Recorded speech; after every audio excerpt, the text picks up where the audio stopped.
When I got to 50 tapes out there, you know, I stopped counting.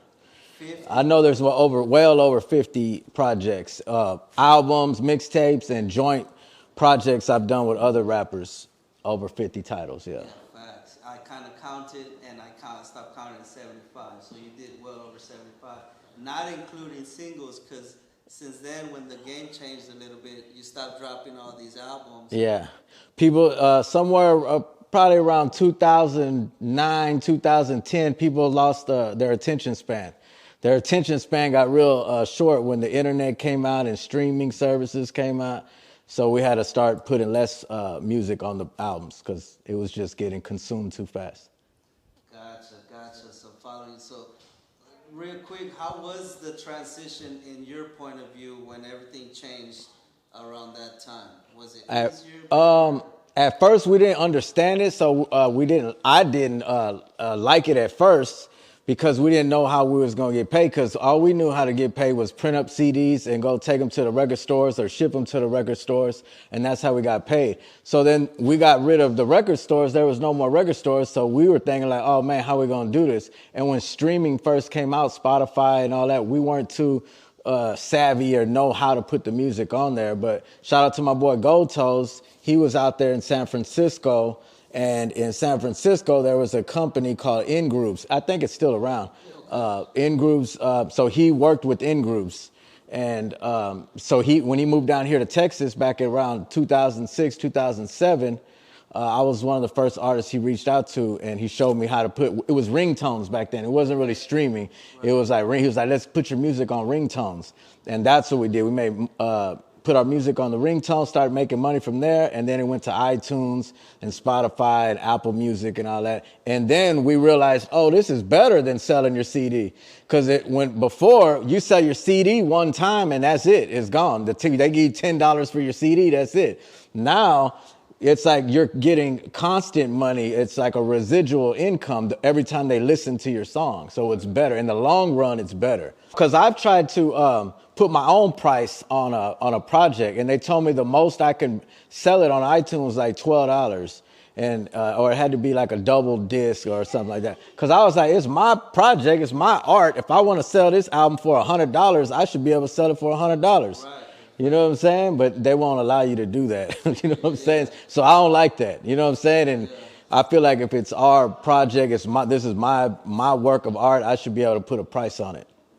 Right. Well, some artists are selling like exclusively on their website and stuff like that. You're trying to want to funnel them to your main account, right? What's the name of your website?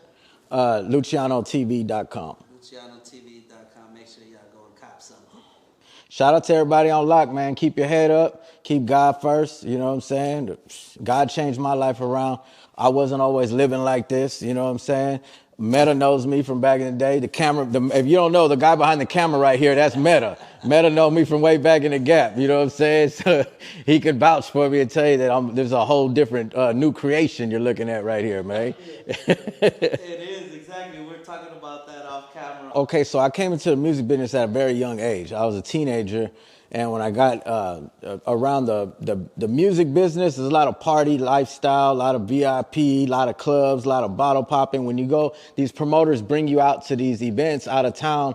You know, the first thing they want to do is take you out and buy you bottles. And there's the only people that can afford to hang around rappers are the drug dealers. So now you hanging around a bunch of drug dealers, and the drugs are there, the girls are there, it's just that lifestyle. And when I was doing that, going from city to city to city every weekend doing that, it takes a toll on your life. You know what I'm saying? Because the promoter and all the people in that city, they go home after that. Well, me, I'm going to the next city, and there's a whole group of new faces right there ready to turn up with me. Right. So if you're doing that every weekend for years, it's going to affect your mind. You know what I'm saying? Right. It's going to take a toll on you. And a lot of other rappers, they're a lot older. So they're already mature. They know how to, I was a youngster when I came into the game. So I was just, taking into that fast life, that party lifestyle.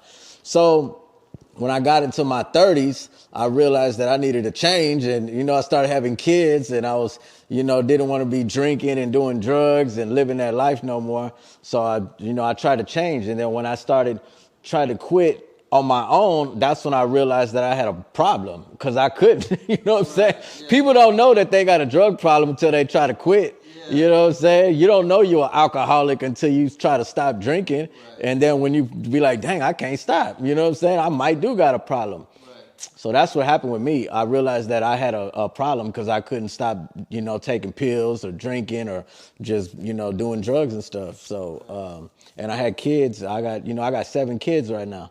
So, Shout out to the kids. yeah, so that's really what changed my life, seeing my kids get bigger. And when your kids are babies, you can hide a lot of stuff from them when they're babies, but when they get bigger, they know what's going on. Yeah. So They I start wanted, asking questions. that's what really made me turn to God and be like, yo, God, look out, where you at? I need some help. You know what I'm saying?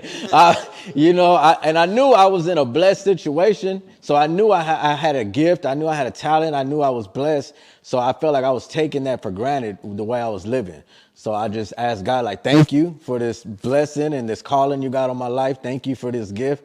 But I need some help. You know what I'm saying? Because I need to change my life around for the better. And 25, hey,